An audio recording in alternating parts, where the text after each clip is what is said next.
So yun, breaking news, mainit-init pa.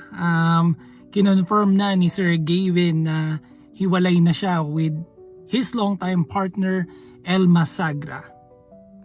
So alam niyo na yung mga usual breakup speech na very vague, walang nakalagay na ano ba talaga yung reason. Kesyo they tried to work it out pero hindi siya nag-work out. Sorry, etc. etc. So ayun.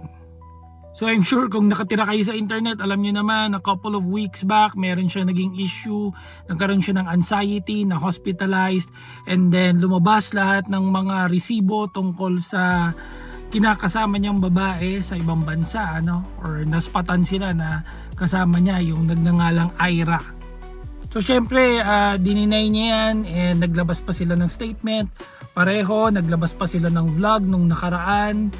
Pero syempre pag may mga ganyang bagay, pag may mga issues talaga sa relationship, speaking as a married man myself, lalabas at lalabas yan eh. Hindi mo maitatago yan. You can have all the speeches that you want, pero when the cameras are off, that's where the real shit happens, So kung ano man yung pinagdadaanan nilang dalawa, I hope they sort it out.